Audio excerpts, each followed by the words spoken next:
to a woman some of us did not know before she died, Festus had a ready choir in the house.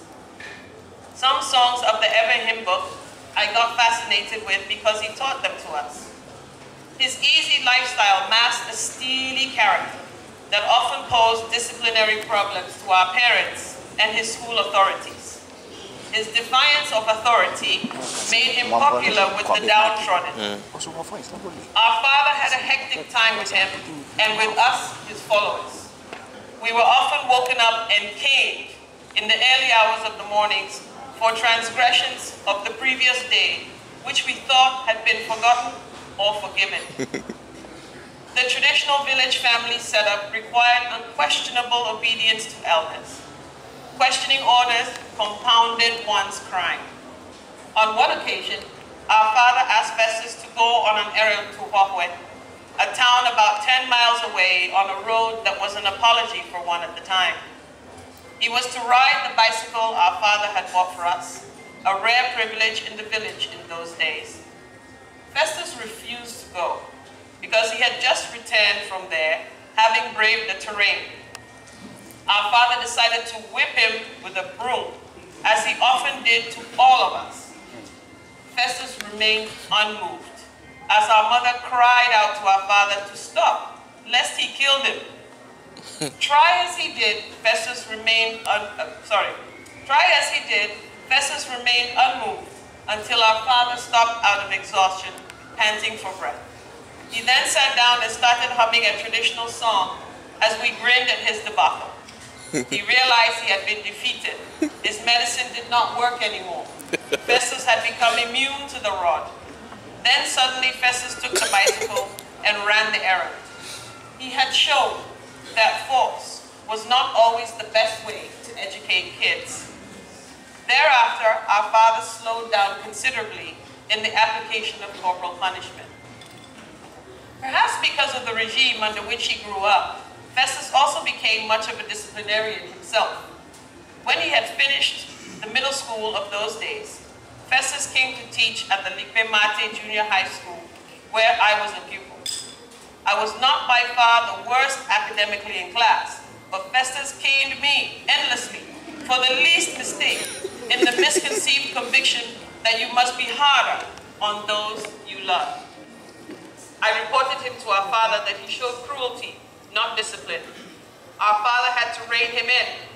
These experiences did not take much from Festus as a most pleasant person to be with, and he did not always deal harshly with people. Indeed, he was more of a psychologist and got people to do what he wanted through clever ways. Drama is striking and impressionist, serenity is not.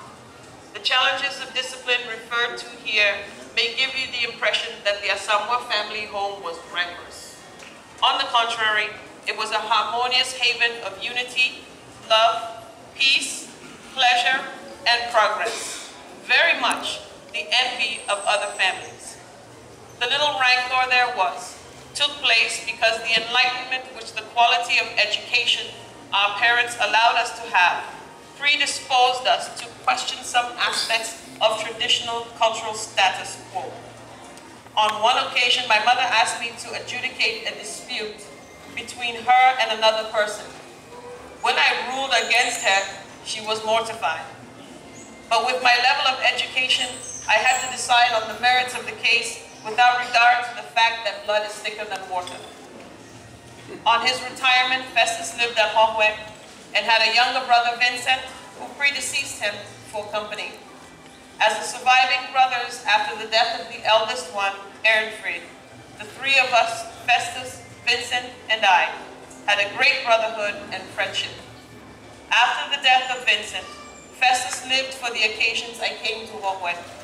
We had priceless times together. He was so healthy, even in old age, that it never occurred to me that his time of departure was so near. With his passing away, life has lost much meaning for me. But alas, so is life, and I now feel that those behind me better start getting used to the possibility of my own demise any time from now. We can say that Festus managed proudly and successfully the vicissitudes of life. How can you write His that? work is done, his journey is at an end, and he has been recalled to heaven. We are grateful to God for him.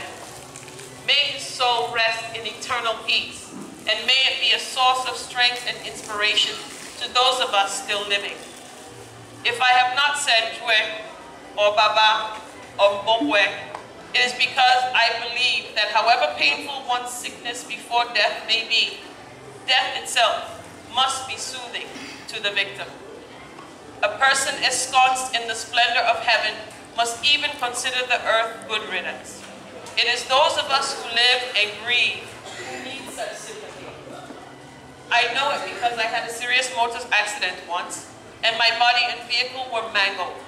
I lost consciousness and regained it only when several hours later I was being discharged from an ambulance at the military hospital. It was only then that I knew I was in serious trouble as excruciating pain began to surge. If I had died on the spot, I would have known no pain. It is those who would have seen my mangled body who would have felt pity for me.